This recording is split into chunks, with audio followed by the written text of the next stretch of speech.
Camilla has become more and more prominent in recent years, both with her appearances at the side of the Prince of Wales and with her solo work. This emergence has been analysed by royal commentator Katie Nicholl, who believes it could be related to the widely rumoured plans of a slimmed-down monarchy during the future reign of Prince Charles.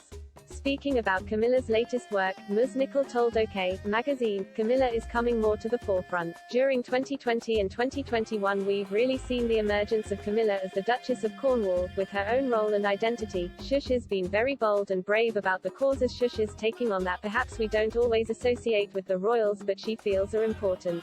Noting the public is hearing and seeing more of Camilla lately, Ms. Nicholl said the spotlight on the Duchess feeds into the narrative of an upcoming slimmed-down monarchy, which would involve only a small number of senior royals being allowed to carry out duties and, as a consequence, taking on more roles and engagements.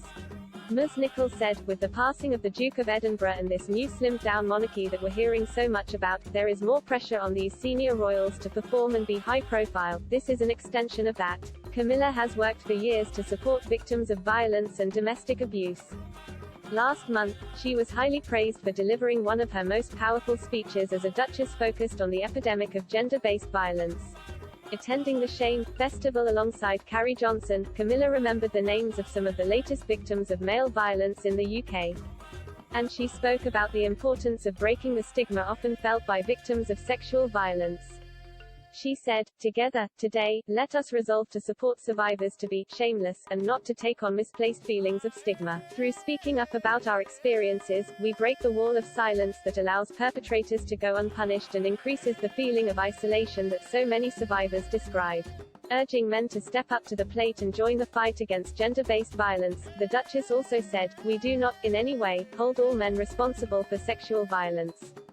But we do need them all on board to tackle. After all, rapists are not born, they are constructed. And it takes an entire community, male and female, to dismantle the lies, words and actions that foster a culture in which sexual assault is seen as normal, and in which it shames the victim. So let us all leave here today and try and get the men in our lives to participate in building a shameless society." More recently, Camilla supported her husband Prince Charles in the Royals' Charm Offence at COP26, the UN's climate change summit in Glasgow. On Monday, she attended the summit's evening reception alongside the Prince of Wales and the Duke and Duchess of Cambridge, during which the royals spoke to world leaders and decision-makers about the most pressing environmental issues. A few hours earlier, she also visited Wallacewell Primary School alone to see firsthand how pupils were being taught about climate change and how to protect the environment.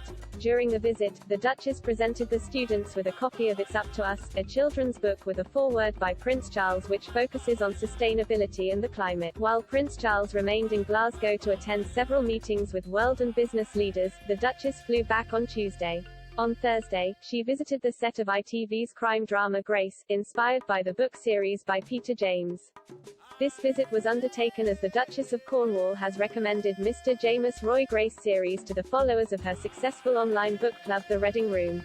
The Reading Room was launched as part of the Duchess' long-standing effort to improve literacy across all ages, as well as share her love for books. Speaking to the author while on set, she said, "I love your books.